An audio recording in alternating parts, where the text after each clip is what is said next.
que es un contexto muy, muy complejo, en donde, por cierto, hay un impacto que es heterogéneo, o sea, hay personas que hoy día están viviendo la situación de pandemia de manera muy, muy diferente a otras, ¿no es cierto? Y en ese sentido también va a depender muchísimo, no solamente de las características propias de cada persona, sino que también va a depender muchísimo de su contexto. En ese sentido, hoy día lo que quiero que podamos revisar es, por un lado, hablarles un poco sobre qué es lo que muestran las investigaciones sobre pandemia y salud mental, y luego, en realidad, quiero irme al hueso y entregarles estrategias de afrontamiento centrado en los problemas, centrado en las emociones y centrado en la evitación. ¿Sí? Básicamente lo que quiero es que ustedes queden el día de hoy con un pool de herramientas para poder enfrentarse a la situación que estamos actualmente viviendo.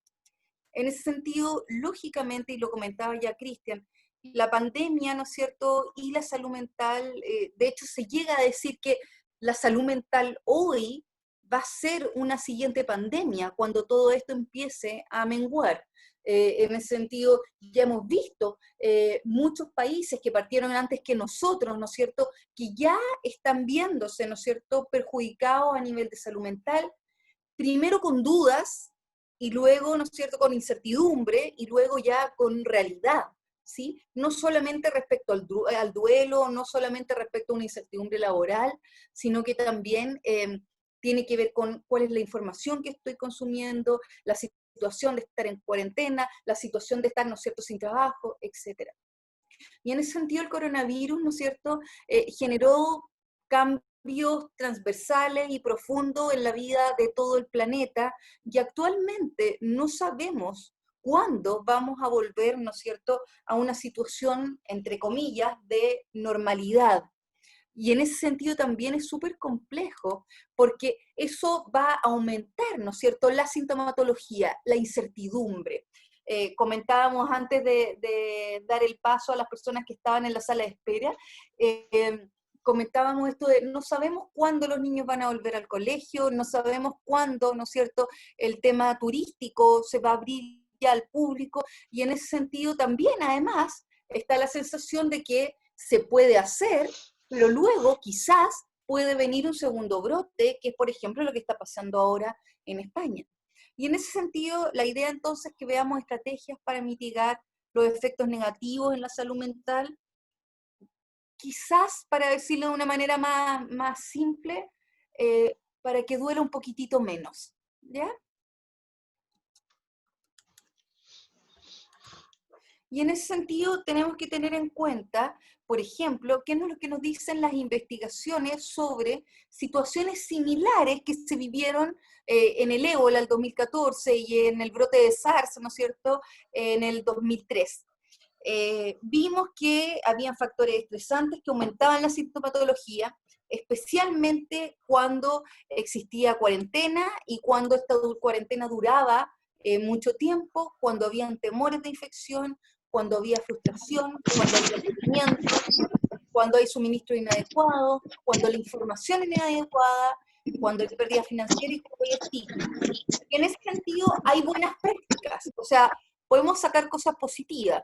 Primero, cuando había menos sintomatología y se podía aminorar, ¿no es cierto?, el impacto en la salud mental de las personas, primero cuando había buena comunicación no solamente de los gobiernos, sino que buena comunicación también de diferentes estamentos dentro de una organización, por ejemplo. También cuando la cuarentena era voluntaria, hey, yo no voy a salir de mi casa, no porque me están obligando, sino porque yo creo que es una forma de cuidarme y de cuidar a los otros. Y en ese sentido, un tercer punto, ¿no es cierto?, de buenas prácticas tiene que ver con esta sensación de que esto es una elección altruista, con la sensación, ¿no es cierto?, y también con comunicarlo de manera explícita, de que eventualmente el cuidarme es cuidar a los otros. Y que cuando yo, por ejemplo, estoy usando mascarilla, o cuando yo estoy frecuentemente lavándome las manos, o cuando yo estoy lo que sea, estoy, ¿no es cierto?, haciendo una elección que es altruista, que tiene que ver con ayudarme, pero también con ayudar a un otro. ¿Y qué es lo que nos dice la evidencia mundial 2020 sobre qué es lo que está pasando en la salud mental en el contexto del COVID-19? La verdad es que no son muy buenas noticias. Eh, lo que hemos podido ver en investigaciones hasta abril dice que la mayoría de las personas, ¿no es cierto?, muestra algún grado de estrés, y hablamos de un 28% de las personas que muestran sintomatología depresiva, un 16% sintomatología de ansiedad y un 8% de estrés autoinformado. Y esto es muy importante porque cuando yo les digo que estamos hablando de investigaciones marzo-abril, no estamos comiendo mayo-junio y sabemos que probablemente esta sintomatología ha ido en aumento. Además, ¿qué es lo que nos muestra la literatura? Que aparece con mucha fuerza la ansiedad por el tema de la salud, la sintomatología depresiva y las reacciones al estrés. Yo no sé si ustedes escuchan también, pero hay alguien que yo creo que tiene prendido el micrófono, así que les pediría, así que ahí voy a silenciar a Marcelo. Ahí está. Ya.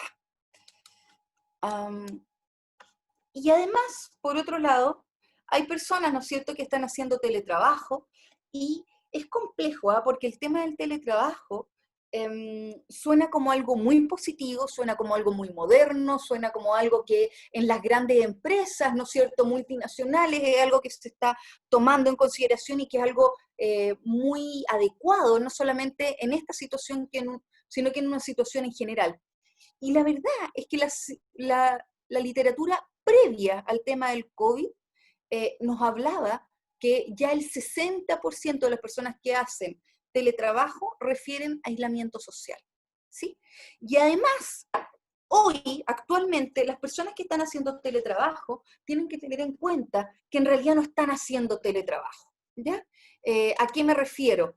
Con que básicamente la situación en la que estamos no es hacer teletrabajo, sino que es estar en una pandemia tratando de teletrabajar. ¿Y por qué quiero ser explícita con eso? Porque hoy día hay muchas personas, porque hoy día hay muchas personas que están teletrabajando y tienen un grave problema de generar un distanciamiento psicológico entre lo laboral y lo doméstico, ¿sí? Lo doméstico cotidiano.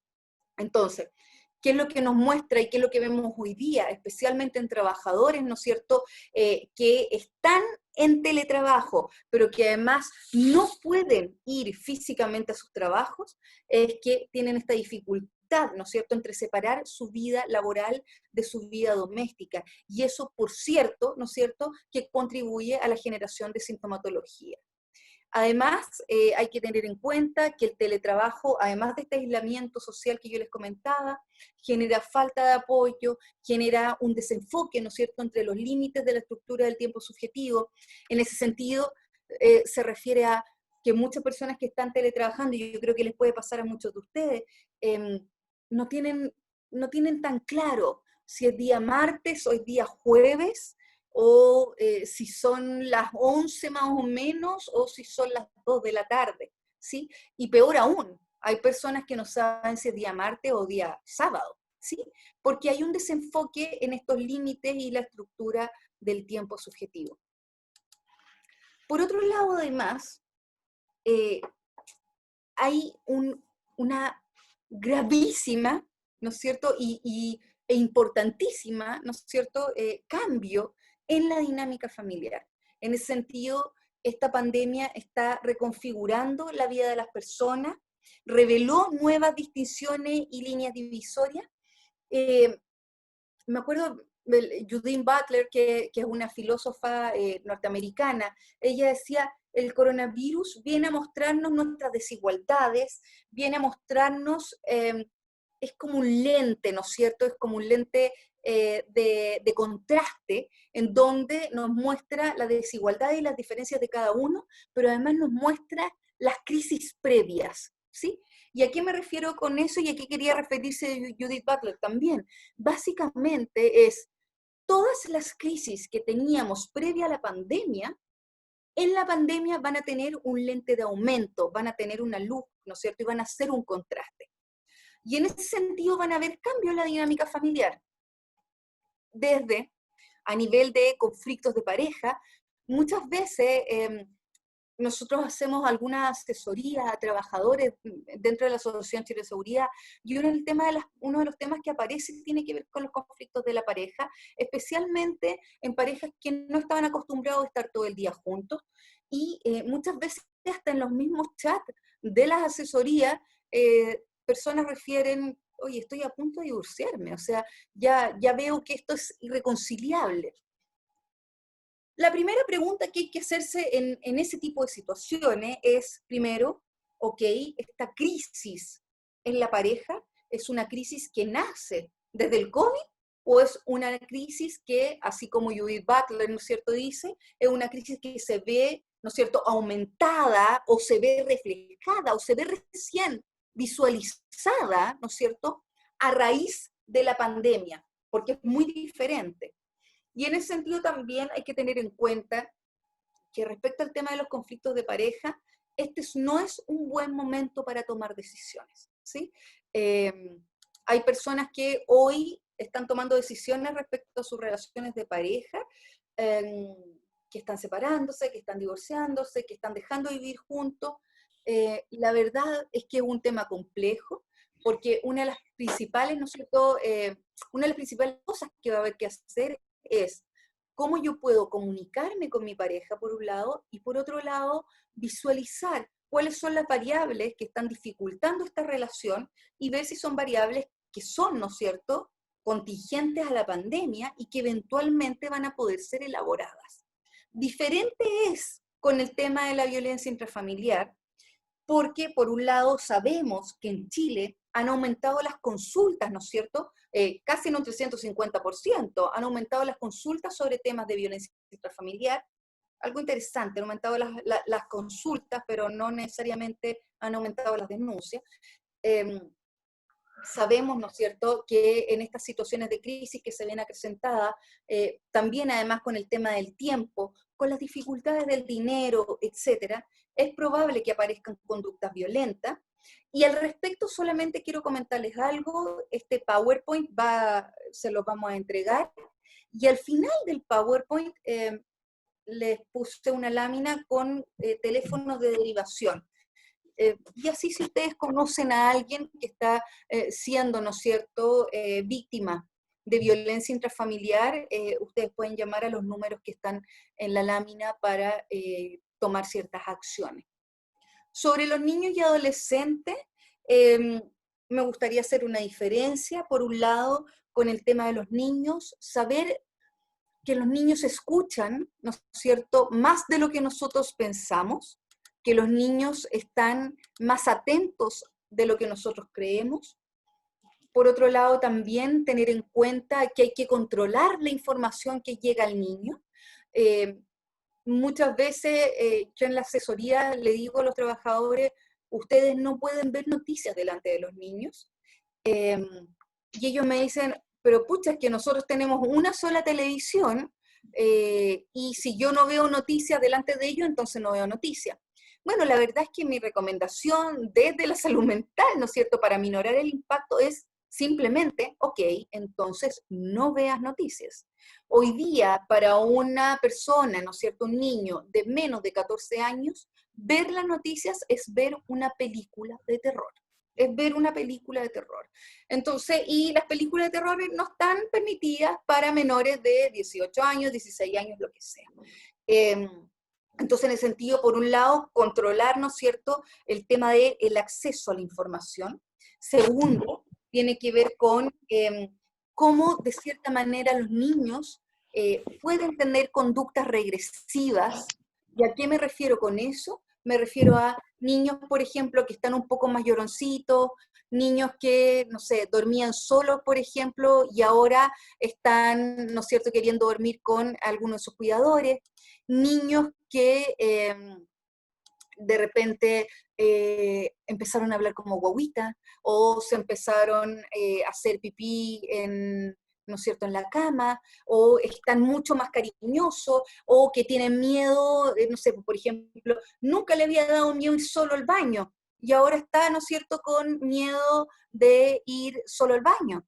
Y en ese sentido, ese tipo de conductas regresivas dan, ¿no es cierto?, luces respecto a que ese niño lo está pasando mal, que ese niño tiene, ¿no es cierto?, alguna duda, que puede tener algún miedo relacionado. ¿Cuáles son los grandes miedos de los niños? Que es ser separados del lado de sus cuidadores, que algunos de sus cuidadores mueran. Por ejemplo, hay niños que han escuchado en la televisión que los mayores de 70 años tienen una probabilidad más alta de morir, entonces podrían pensar que, por ejemplo, sus abuelos van a morir, como algo cierto, ¿sí? ¿Qué otro miedo tienen los niños? El miedo a estar solos y a quedarse solos, ¿sí? Entonces, en ese sentido, es tan importante el tema de la comunicación y cómo ustedes van a poder modificar, ¿no es cierto?, lo que está pensando cada uno de estos niños con el tema de la comunicación. En los adolescentes es un poco más diferente. Los adolescentes probablemente tengan algunos problemas respecto a, obviamente van a tener cambios hormonales que muchas veces como padres nosotros no los veíamos porque muchas veces de alguna manera, ¿no es cierto?, se lograban mitigar con el ejercicio físico, por ejemplo, o con las reuniones sociales que ya no tiene y ejercicio físico que probablemente ya no haga. Además, lo más probable es que en adolescentes se pierdan algunos hábitos que son muy relevantes a la hora de entregar certidumbre. Y los hábitos van a ser relevantes en realidad para los niños, para los adolescentes y para los adultos. El hábito, por ejemplo, de levantarse todos los días a la misma hora, de almorzar ojalá todos los días a la misma hora, de comer todos los días a la misma hora. Otros hábitos que son importantes y que ojalá ustedes empiecen a tener. Ojalá, por ejemplo, los viernes en la noche comer más o menos algo parecido, ¿sí? Todos los viernes en la noche, para que quede claro que ahora estamos haciendo una diferencia entre de lunes a viernes y sábado y domingo, ¿sí? Entonces, empezar a hacer esos símbolos que le permitan al sistema familiar darnos cuenta de qué día es hoy entregarnos un poco de certidumbre.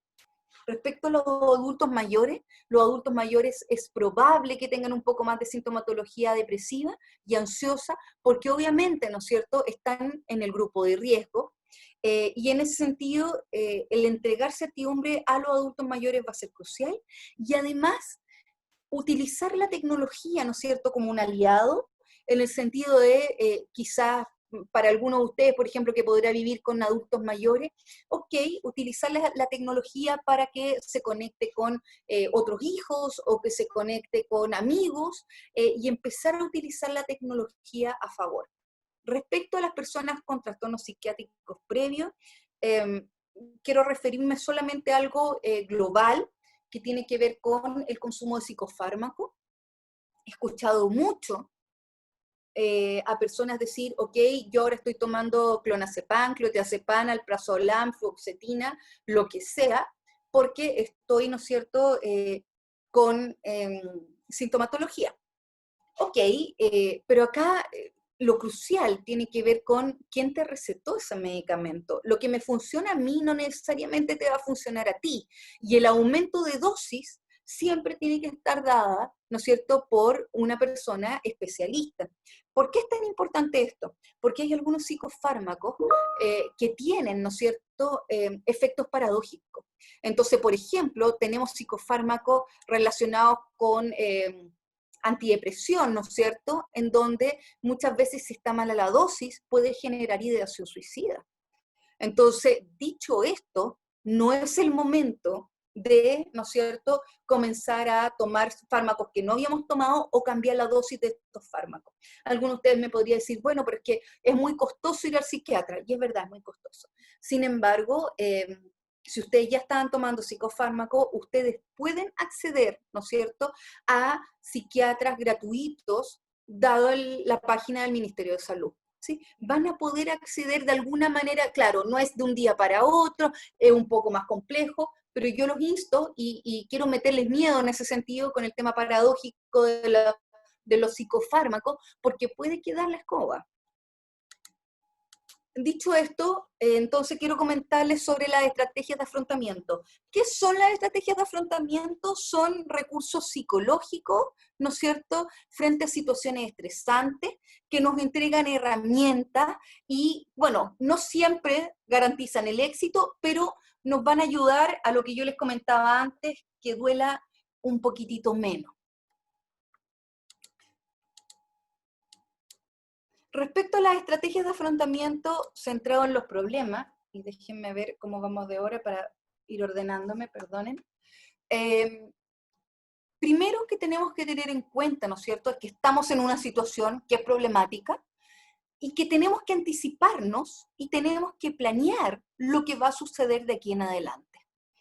Ustedes me podrían decir, bueno, pero es que yo no tengo la menor idea, y yo tampoco, de lo que va a suceder de aquí en adelante. Pero tenemos algo de idea, y yo se los comenté en las láminas anteriores. Ya sabemos que probablemente vamos a tener sintomatología, ¿no es cierto?, de estrés, vamos a tener síntomas depresivos, vamos a tener síntomas ansiosos, es lo más probable, ¿sí? Y también algo que es transversal a estos, ¿no es cierto?, sintomatología tiene que ver con el trastorno del sueño, que también me quiero detener un poco ahí, porque la literatura habla mucho de las dificultades que están teniendo las personas, ¿no es cierto?, en el dormir. Entonces, dicho esto, aun cuando no estamos totalmente seguros que nos va a pasar a nosotros, sabemos que en otros países le está pasando a un alto porcentaje de la población. Y sabemos que lo que ha pasado en otros países, eventualmente, ¿no es cierto?, nos pasa en Chile. Entonces, en ese sentido, tenemos la información para planear, ¿no es cierto?, y para anticiparnos respecto a este impacto en nuestra salud mental. Y dicho eso, entonces tenemos la posibilidad de planearlo de tal forma que tenga el menor impacto, ¿no es cierto?, en nosotros. Respecto al tema de la información, yo se los comentaba en un principio, ¿no es cierto?, respecto especialmente al tema de los niños. El acceso a la información. Hoy día, ver las noticias es ver películas de terror. Si me preguntan a mí, creo que ver las noticias no entrega nada. Hoy, hoy, entrega más ansiedad que cualquier otra cosa. ¿Qué es lo que sería ideal? Que pudiera informarse por otras fuentes fidedignas, como la página web de la Organización Mundial de la Salud, como eh, las instituciones que ustedes consideren, ¿no es cierto?, reconocidas a nivel nacional o mundial. Ahora, si ustedes me dicen, ok, pero yo estoy acostumbrado a ver las noticias, ok, pero ideal, primero, no ver las noticias todos los días. Segundo, verlo siempre, si lo van a ver siempre, que sea siempre a la misma hora, que sea siempre ojalá en el mismo canal, para que además puedan ver cómo se van repitiendo las noticias. Y tercero, que además, que sea en la misma hora, que sea el mismo canal, ojalá que sea solamente una vez al día. No necesitamos, ¿no es cierto?, más rumiación mental, más esta masticación mental, en donde nos informamos a nosotros mismos que estamos en una situación de pandemia que ya conocemos. ¿Sí? Por otro lado, el tema de la alimentación, aun cuando suena bastante obvio, no es tan obvio porque se nos olvida. Eh, y en ese sentido, el tema de la alimentación es algo crucial. Mucha gente está cambiando su forma de alimentarse, está alimentándose con más grasa y con más azúcar, y mucha gente además informa que luego del consumo de la grasa y el azúcar viene un bajón anímico. ¿Sí? No sé si a ustedes les ha pasado, pero a veces uno come, no sé, a ver qué puede tener grasa y azúcar. Una dona, por ejemplo, o ¿qué más puede ser? No sé, cualquier cosa así bien, bien rica, con harta, ¿no es cierto?, mantequilla y azúcar y cosas. Luego de eso viene como un bajón, como una sensación, ¿no es cierto?, media pesada, pero que también es una sensación anímica. Entonces, en ese sentido, cuidémonos, no solamente para que si es que llegamos a tener, ¿no es cierto?, el virus, podamos estar mejor físicamente y podamos enfrentarlo de manera más adecuada, sino también porque eventualmente esto va a pasar y necesitamos tener un cuerpo, ¿no es cierto?, no y por favor, no, cuando hablo de alimentación no me refiero a que tenemos, y tomando el tema del ejercicio, que es el tercer punto, no me refiero a tener un cuerpo esbelto, tonificado, para nada. Me refiero simplemente a estar, ¿no es cierto?, lo más sanos que podamos estar eh, entre nosotros. Y en ese sentido, también sentirnos nosotros cómodos con nosotros mismos. También hay que tener en cuenta para los que tienen hijos, es que hoy día sus hijos están observando cuáles son sus métodos de control del estrés. Entonces, si cuando están muy estresados, los hijos ven que ustedes están comiendo y comiendo y comiendo, o tomando alcohol, por ejemplo, bueno, eso es algo que estamos enseñando. Entonces también tenemos que tener cuidado con eso. Respecto al placer, que es el cuarto punto, se habla mucho del tema del placer y la verdad es que acá lo importante es la búsqueda proactiva del placer y un placer sin culpas. Ahora ustedes me podrían decir, pucha, pero es que antes me dijiste tengo que alimentarme bien y quizás mi placer es comer galletitas. Ok, pero es que podemos complementar las dos cosas.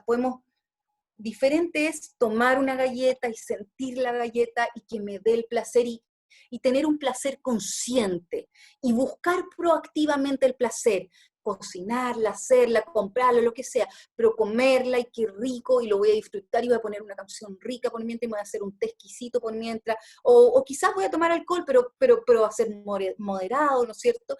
Y en ese sentido voy a ir en la búsqueda proactiva del placer. Un síntoma depresivo que es muy común es la anedonia. Y la anedonia es la dificultad para obtener placer. Entonces, eso es algo que probablemente nos pase a algunos de nosotros, que eventualmente vamos a empezar a hacer cosas que nos gustaban mucho y decir, oye, pucha, pero es que ya no lo puedo hacer. O antes, no sé, si me gustaba leer, pucha, pero es que ahora estoy leyendo y no me puedo ni concentrar, me bajó la atención, la concentración, la memoria. Eso es, ¿no es cierto?, un síntoma depresivo. Entonces, ¿qué es lo que tenemos que hacer? Anticiparnos y planearlo. Buscar ahora, proactivamente, ¿no es cierto?, el placer.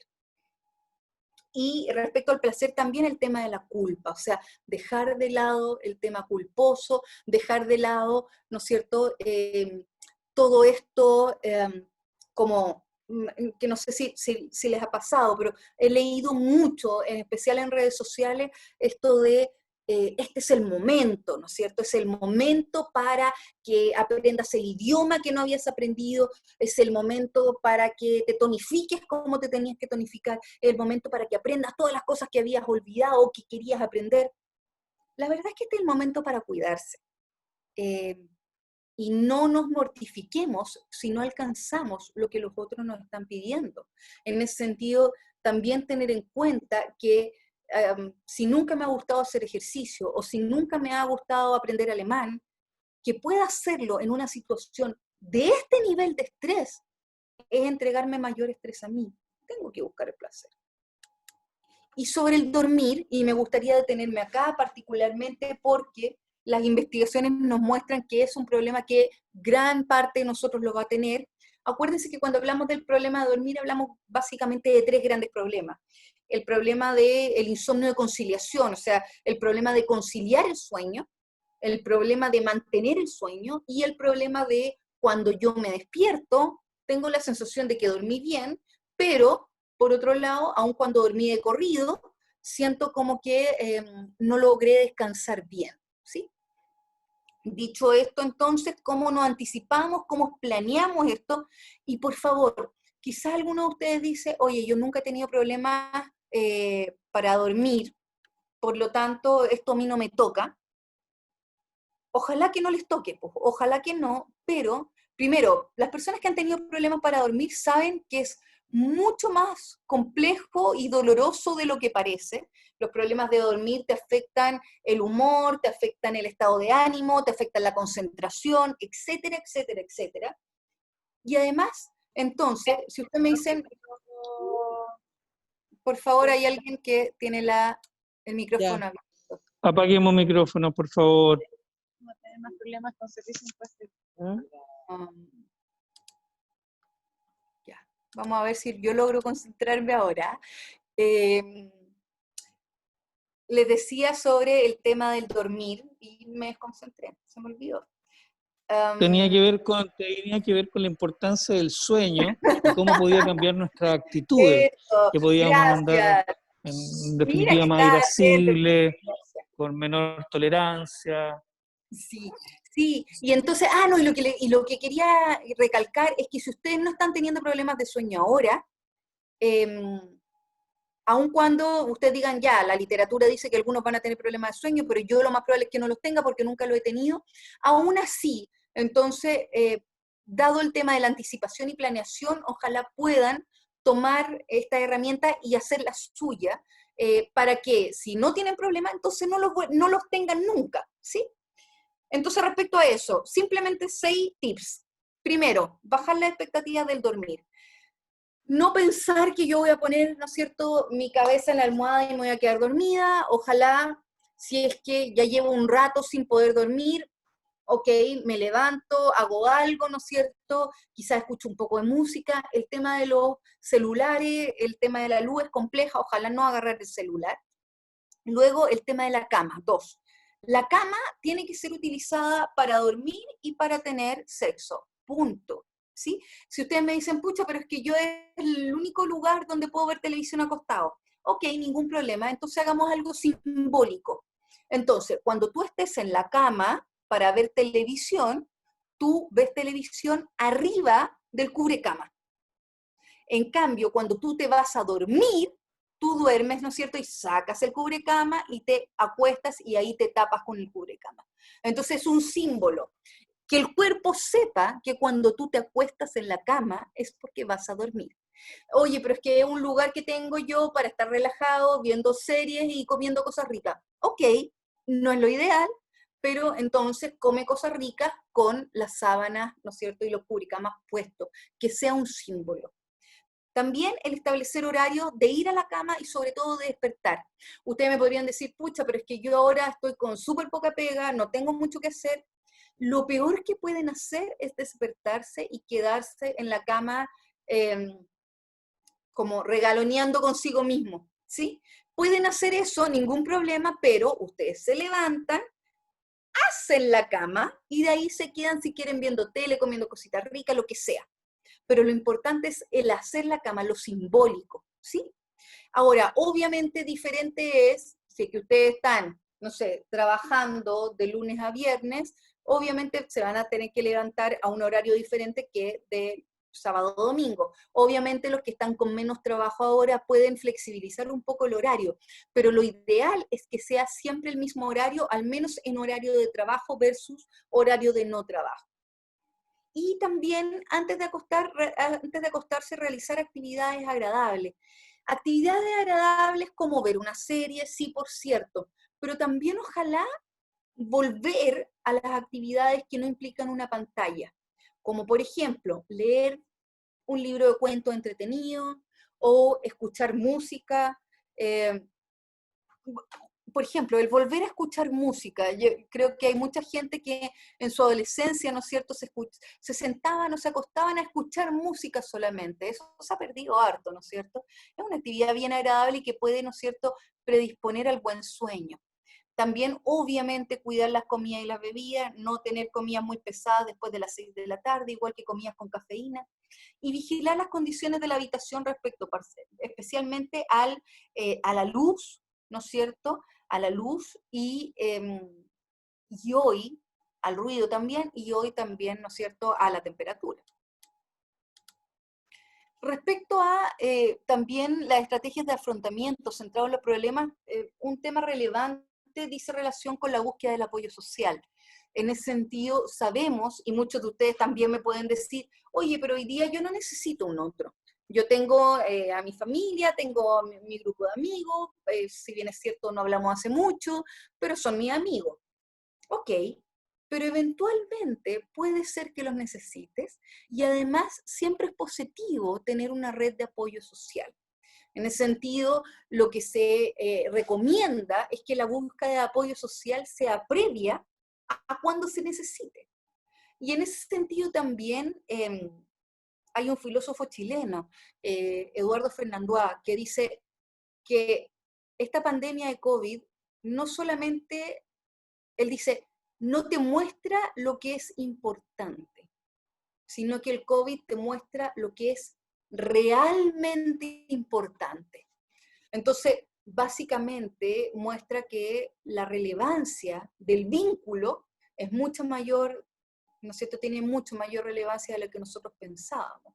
Y en ese sentido, déjenme comentarles algo que sucedió hace ya debe ser 2 semanas, con un amigo que tengo en un grupo de investigación sobre violencia en el trabajo, y que él comentaba que lo llamó por teléfono un compañero de colegio que él no veía hace más de 20 años. Entonces, no sé, 20, 25 años, 30 años quizás. Y que lo llamó por teléfono y entonces él le dijo, oye, perdona que te llame, pero en realidad quería saber sobre ti, cómo he estado, éramos tan amigos cuando estábamos en el colegio.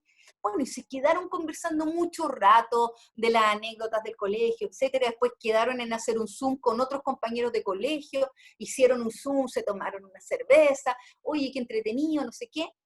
Y ya la tercera vez que habló con este compañero, el compañero le dijo y finalmente eh, le confesó y le dijo, mira, te digo la verdad, yo me separé, desde que me separé, bueno, vivo con mi hijo, y desde que me separé, muchos amigos que yo tenía eran amigos de la pareja, entonces ya los perdí, y además muchos amigos eran amigos de la pega, entonces ya no nos vemos en el día a día, ya no almorzamos juntos, y mi hijo chico me dijo, papá, tenés que empezar a llamar a los que eran tus amigos porque te estoy viendo deprimido. Entonces, este adolescente le dijo y le refirió finalmente a su padre que hiciera una búsqueda del apoyo social. Y finalmente, además, para salir de la soledad, tenemos 2 grandes vías. La primera tiene que ver con alimentar los vínculos que ya estaban, y la segunda tiene que ver con buscar vínculos nuevos. Y alguien me podría decir, oye, yo tengo 30 y tantos, 40 y tantos, 50 y tantos, ¿cómo voy a buscar amigos nuevos? La verdad es que hay una amplia gama de formas de hacerlo, desde foros en internet, pasando por clases virtuales que son gratuitas, siguiendo por grupos de WhatsApp que de repente se forman, ¿no es cierto? Hasta algo tan concreto como decirle a alguien, oye, ¿sabes qué? Estoy, no sé, nos parece que nos gustan las mismas cosas, ¿te tinca que empecemos a conversar más? ¿Te tinca que me dis tu teléfono y empecemos a hablar sobre el tema? Y además, respecto a la estrategia de afrontamiento central a los problemas, también el tema de la aceptación, que tiene que ver con conocer nuestras limitaciones, tiene que ver, yo lo comentaba antes, tiene que ver con esto de darnos cuenta de que estamos en una situación de estrés, darnos cuenta de que no necesariamente vamos a salir, ¿no es cierto?, aprendiendo piano, alemán, y además estando tonificados, y darnos cuenta entonces, ¿no es cierto?, de la importancia de estar viviendo una crisis, ¿sí? Yo creo que ustedes han escuchado esto de cada crisis es una oportunidad, ¿no es cierto? Y se escucha mucho, esto de la crisis es una oportunidad y nosotros tenemos que verlo como oportunidad y que de alguna manera tenemos que ver que la crisis siempre va a ser oportunidad y que en chino se dice de igual manera. La verdad, y me tomo de las palabras de Eduardo Fernando Ade, el filósofo chileno, la crisis es una crisis. Tratarla de otra forma es menospreciar la crisis, ¿sí?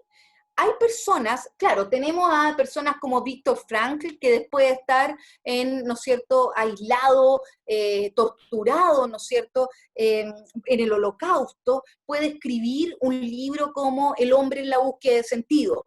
Sí, claro, y tenemos a Shakespeare y tenemos a Miguel Ángel, pero no todos nosotros tenemos que ser Shakespeare en cuarentena, ¿sí? Y muchas veces la crisis es solo una crisis. Y muchas veces la crisis solamente nos deja cosas dolorosas, ¿sí? Que la crisis sea una oportunidad, ojalá lo sea, pero eso es en una segunda vuelta. Eso es cuando ya entendemos que es una crisis. primero, las crisis son una crisis. En ese sentido, bueno, Dostoyevsky decía, el hombre es un ser que puede acostumbrarse a todo en el mundo. Y por cierto que nos podemos acostumbrar a todo, pero otra cosa tiene que ver con el salir al mundo eh, sacando siempre lo mejor. Y muchas veces ese discurso genera mucha culpa. Decirle a un otro, oye, algo bueno puede haber de esto, es desconocer el dolor de la crisis. Quizás hay algo bueno, indudable, pero primero la crisis tiene que ser vivenciada como una crisis, ¿sí? Y segundo, la actitud de cooperación. Y ahí me gustaría comentarles una anécdota respecto a Margaret Mead, que es una antropóloga, que en un momento en un curso le preguntaron, ¿no es cierto?, ¿cuál fue el primer signo de civilización en una cultura? Y obviamente la respuesta iba a ser, oye, tenía que ser o una lanza, o un gancho, o las ollas de barro, o una piedra para afilar, pero no, pues la Margaret Mead dijo, el primer signo de civilización en una cultura es un fémur, que es el hueso de un muslo, ¿no es cierto?, roto y curado, porque los animales, cuando se rompen un fémur, lo más probable es que en las manadas esa persona, ese animal, empieza a quedar atrás y eventualmente puede ser, ¿no es cierto?, comido por sus depredadores. Pero cuando vemos un fémur, ¿no es cierto?, roto y curado, quiere decir que el resto de la manada se quedó cuidando a esa persona hasta que esa persona, ¿no es cierto?, pudo, o hasta que ese animal pudo, ¿no es cierto?, recuperarse y luego seguir el paso. Ya terminando, y voy a tratar de ser un poco más escueta, en las técnicas de afrontamiento centrado en las emociones, les quiero dejar dos técnicas que son muy relevantes y que lo que les quiero pedir es que las ejerciten aun cuando no sientan que las necesitan. Porque voy a decir una obviedad, pero uno no siente sintomatología negativa hasta que siente la sintomatología negativa. Es una obviedad, pero por favor, ojalá se entienda lo que yo quiero explicar. Es, finalmente hoy día sabemos cómo estamos ahora, pero finalmente no sabemos qué va a pasar hoy día a las 4 de la tarde, ¿sí? Entonces, en ese sentido, esta técnica de autocontrol emocional los puede ayudar en cualquier momento de crisis. Otra cosa comentarles que se me había olvidado, los PowerPoint abajito, este PowerPoint ustedes van a tener acceso, y abajo, si se fijan, aparece en letra chiquitita las citas bibliográficas, si ustedes quisieran aprender más, profundizar sobre algún tema, ustedes en cada una de las láminas se pueden ir, ¿no es cierto? Y ahí está explicitado algunas citas en donde ustedes pueden ir a la fuente y buscar, por ejemplo, en este caso, esta es una técnica que se utiliza en primer auxilio psicológico, y este dibujo, de hecho, está, ¿no es cierto?, en el manual ABCDE de primer auxilio psicológico que generó la Escuela de Medicina de la Universidad Católica. En simple, esto es una técnica que sirve hasta cuando estamos a punto de tener un trastorno de pánico, ¿sí? Un ataque de pánico, perdón. Simplemente tomo aire en 4 tiempos, boto aire 4 tiempos, y durante 4 tiempos quedo, ¿no es cierto?, con estos pulmones vacíos de aire, y vuelvo luego a tomar aire 4 tiempos, a botar el aire 4 tiempos, y esperar, retener 4 tiempos. Esto ojalá por 5 minutos al menos, ideal 10 minutos, ¿sí? Lo bueno de esto además es que ustedes pueden hacerlo aun cuando hayan otras personas mirando, y si a ustedes les da vergüenza no se va a notar que lo están haciendo. Tomar aire 4 tiempos, botar 4 tiempos, retener 4 tiempos, y una y otra vez. Acuérdense que los tiempos tienen que ver con los tiempos que a ustedes les acomoden, no son necesariamente segundos. Por otro lado, también la autoobservación y la atención al momento presente. Obviamente esto está rescatado del tema del mindfulness, pero igual no nos quedemos ahí, sino que básicamente y en simple tiene que ver con cómo yo elijo de manera voluntaria prestar atención a un elemento, por ejemplo, la respiración o la sensación de mi cuerpo, por ejemplo, el calor o los latidos del corazón, ¿no es cierto? Y en ese sentido, es súper probable que de repente la mente divague. Yo ahí no me tengo que culpabilizar, no me tengo que, ¿no es cierto?, sentir mal, simplemente entender, ok, me distraje, vuelvo a tomo conciencia de que me distraje y vuelvo luego a elegir voluntariamente redirigir nuestra atención, ¿no es cierto?, a la respiración y a nuestras sensaciones corporales. Cuando yo hago esto permanentemente, me ayuda a autoobservarme, a atender al momento presente y a controlar de manera más adecuada nuestras emociones. Por último, y ya finalizando, las estrategias centradas en la evitación. Las estrategias de afrontamiento centradas en la evitación generalmente son estrategias que los psicólogos tratamos de no entregar. Es decir, por ejemplo, si yo les digo, oye, con mi pareja tenemos problemas, así que cada vez que empezamos a discutir muy fuerte, en vez de conversar, lo que hacemos es ponernos a ver tele, o nos vamos a un bar, o tomamos un día de vacaciones. La verdad es que cualquier persona que diga eso va a decir, ok, quizás eso te puede funcionar una vez, pero ahí va a haber un problema de base que ustedes no están conversando y que puede ser algo doloroso y que finalmente están sin resolver. Sí, claro. Entonces, en ese tipo de relaciones, en ese tipo de problemática, no es buena una estrategia de afrontamiento centrada en la evitación o en la distracción. Pero hoy sí es positivo, ¿sí? Hoy sí es positivo porque hay mucho de nuestro entorno, de lo que está pasando, que nosotros no podemos controlar. Entonces, en ese sentido, cuando yo, por ejemplo, me empiezo a sentir muy vulnerable, no es negativo hoy, en este contexto, por ejemplo, comenzar a ver en la televisión una serie que me guste, o volver a ese libro que me gusta, o jugar el juego que me gusta, no sé, oye, a mí me gustaba jugar Catán, voy a jugar Catán con mis amigos por internet. Eso es, ¿no es cierto?, una estrategia de afrontamiento centrado en la distracción. Sin embargo, hoy día nos va a ayudar. Ahora, tenemos que tener en cuenta que hay estrategias de afrontamiento evitativas que no son adecuadas. Y me quiero centrar en el consumo de alcohol. ¿Por qué me quiero centrar en el consumo de alcohol? Porque hemos visto que ha ido en aumento.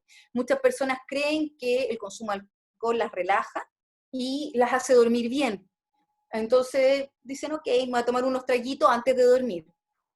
Y digo creen porque no están en lo cierto. Generalmente los traguitos te van a ayudar a dormir, por ejemplo, pero te van a ayudar a conciliar el sueño, pero no a tener un sueño reparador. Y además hay otra cosa. Diferente es tomar unos tragos, ¿no es cierto?, el fin de semana, los días que tenemos libres, a tomar todos los días. Acuérdense que hay dos variables relevantes cuando hablamos de la adicción al alcohol: la tolerancia y el síndrome de abstinencia. La tolerancia tiene que ver con que yo necesito consumir cada vez más para tener los mismos efectos. Y la abstinencia es que cuando yo no tomo, tengo cierta sintomatología. Pues bien, ustedes me podrían decir, ya, pero es que yo me tomo solamente 2 copitas de vino en el día, en la noche. Ok, pero un cuerpo que lleva 3 meses tomando 2 copas de vino todos los días, les aseguro que es un cuerpo que luego va a tener síndrome de abstinencia si ustedes dejan de tomar de un día para otro. Entonces, simplemente, más que hacerles como un juicio conservador, simplemente quiero decirles, oye, tengan ojo. Si sienten que están tomando mucho, dejen de tomar un par de días, ¿sí? Y después vuelvan a tomar. Si sienten que están tomando mucho, quizás vayan eliminando el alcohol en cantidades, ¿no es cierto?, cada vez más pequeñas. Tengan cuidado si es que eventualmente, especialmente si están solos, están, no sé, si antes tomaban una copa de vino a las 9 de la noche y en cambio ahora son las 6 de la tarde y me están dando ganas a las 6 de la tarde, pónganle ojo a eso. Pónganle ojo si es que antes era solamente a la hora de comida y ahora es a la hora de comida y a la hora de almuerzo. Y para los que están con hijos, además, de nuevo, y perdón que pueda sonar conservador, porque no lo soy, les aseguro, pero también tengan cuidado que le están enseñando a los niños que esa es una forma de controlar, ¿no es cierto?, la sintomatología de estrés.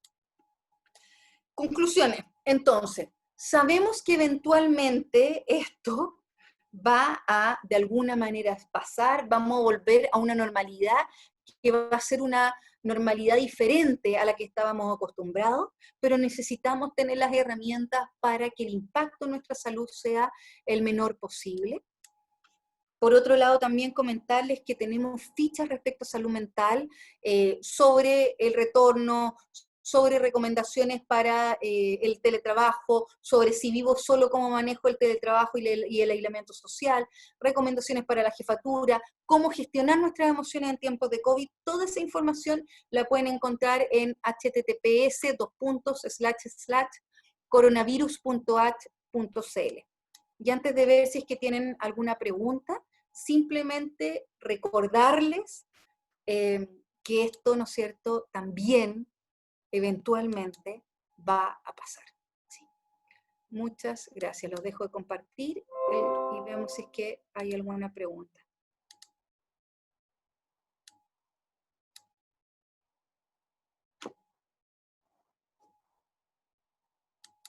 Cristian, no sé si quieres decir algo. Hola, ¿puedo hablar? ¿Me escuchan? Sí, Victoria.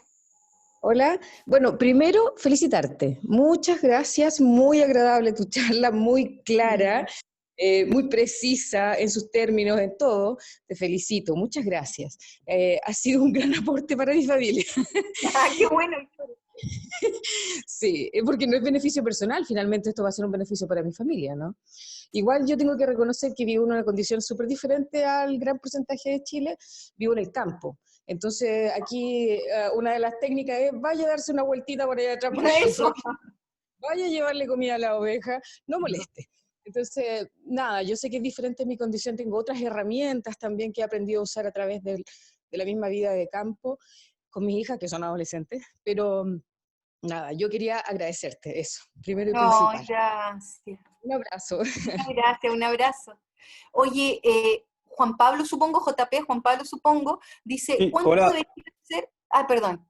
Sí, hola, ¿qué tal, Daniela? Buenas tardes. Te agradezco mucho Buenas también tardes. sobre Ah, tu yo iba a leer charla. tu... Ya, pero No, no, aprovecho así dale, dale, dale. directamente, claro, que hoy en día yo creo que a lo mejor muchos de los que estamos escuchando la charla tienen niños, ¿cierto? Y veo mucho que los niños, pongo mi caso también, están mucho frente al televisor, ¿cierto? También el uso de los celulares. Yo creo que es bien importante el poder limitar, ¿cierto? Quizás en los niños, cuánto es realmente lo que un niño debiera ver televisión durante el día y por supuesto, el uso del celular. Creo que no es sano que un niño esté mucho tiempo utilizando, ¿cierto? La Totalmente. televisión y ver cuál es un poco tu opinión en eso, Sí. de qué forma podemos reemplazarlo, ¿cierto? Entonces, un poquito a ver qué nos podrías comentar. Yo, en realidad, más que mi opinión, tiene que ver con los especialistas que he leído al respecto, pero lo complicado es que te voy a decir algo que es totalmente difícil de hacer. Yo también tengo hijos, leo mucho al respecto y llega un momento, cuando yo les hablaba de la aceptación tiene que ver con eso. Llega un momento en que digo, bueno, lo siento, o sea, yo sé que un niño no debería por ningún motivo estar más de 2 horas frente a una pantalla al día, por ningún motivo, pero si me preguntas yo como madre, no puedo dejar de hacerlo, porque de nuevo tiene que ver con el tema cómo, ¿no es cierto?, cómo compatibilizo lo que es bueno versus lo que también es bueno a nivel de salud mental. Entonces hoy día tenemos niños, por ejemplo, que están en clases frente a un computador varias horas al día. Entonces, a eso, a las horas del computador, le suman las horas, ¿no es cierto?, de videojuegos, si es que existe, de televisión, de tablet, de celular. Muchas veces entonces tenemos un niño en el día a día en donde está al menos 7, 8 horas frente a una pantalla. Eso no puede ser, indudable.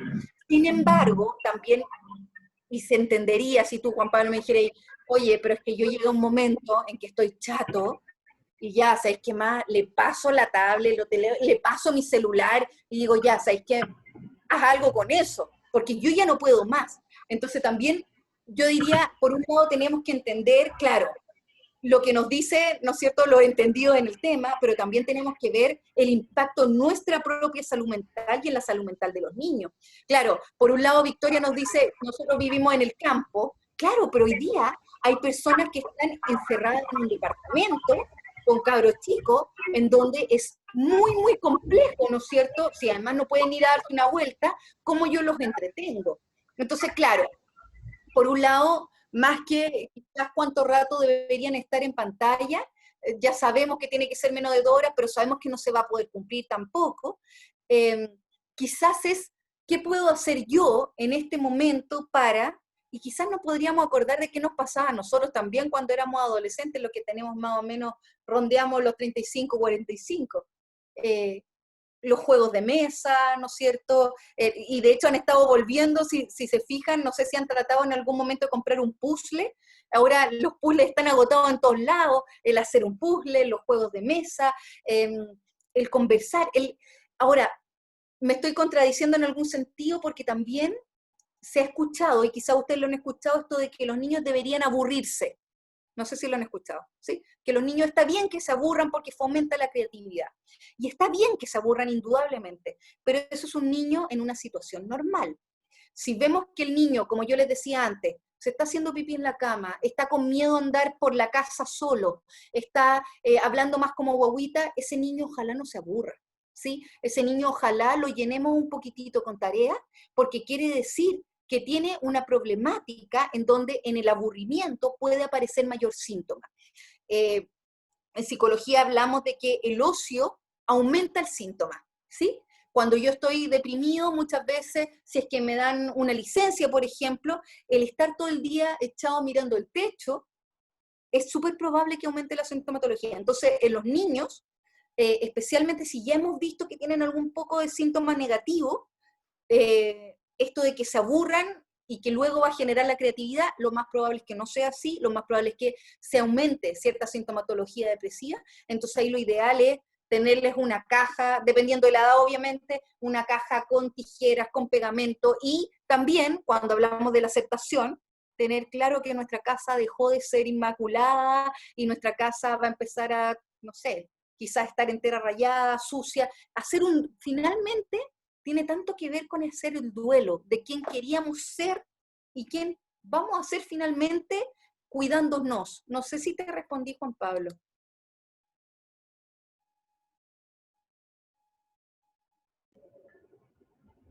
Perdón, discúlpeme, ahí sí. Sí, Daniela. Un millón de Bacán. gracias, te agradezco mucho la respuesta. Que tengan muy buena tarde. Tú también. No No, sé, no, Cristian, si quieres hacer algún cierre. sí, no sé si le respondiste, pero fue una gran reflexión, porque nos cuesta A veces uno no nos tiene la cuesta respuesta. mucho, sí, nos cuesta mucho aceptar que estamos en crisis. Y esta crisis no es económica, es psicosocial y también es personal. Hay muchos niveles de incertidumbre, como tú también lo planteaste, y el tener rutina, tener hábitos, suena fácil decirlo y no tan fácil practicarlo. Nada. Uh-huh. Y por lo tanto, esta charla lo que tenía por objeto es reconocernos en la coyuntura en que estamos, con mucha honestidad, hacernos autocrítica de cómo lo hemos manejado y que podemos manejarlo mejor. Por lo tanto, tiene un contexto también de esperanza, de que hay herramientas, de que hay formas, hasta las técnicas de respiración que son muy cercanas a lo que hacemos en el bienestar en el Valle del Elqui, donde hay una red que está creciendo y madurando para cumplir esos objetivos, pero es ahora donde debemos tomar esas decisiones, y por eso tenía tanta relevancia el que nos encontráramos contigo en esta charla técnica, que nos miren desde fuera y que nos digan que hay herramientas, que hay esperanza y que tenemos que aprender a gobernarnos adecuadamente para que las circunstancias no nos derroten. He visto muchos amigos de la corporación que vamos para el 4.º mes sin ingreso, que hay un fenómeno de depresión que se está ampliando. Y por lo tanto vamos a tener que ser más fuertes que nunca, no solamente solidarios, colaboradores y cooperadores, que es fundamental por supuesto, sino vamos a tener que tener nuestra salud mental muy equilibrada. Así que te quiero agradecer, Daniela, gracias por compartir el material, que lo vamos a enviar a los más de 225 inscritos de la escuela, y de verdad, muchísimas gracias porque no solamente porque te paseaste los temas, sino que lo hiciste y lo comentaste también desde ti, ¿ah? Y eso no siempre ocurre, así que muchas gracias. Un gusto, que tengan muy buena tarde. Fernando Gracias, Santiago. gracias. Chao. Y queremos de esta forma ir redondeando Gracias. de un lado a otro a todos y todas por haber estado con nosotros en esta charla técnica y les deseamos que tengan un muy buen resto de martes y una mejor semana. Chao, chao.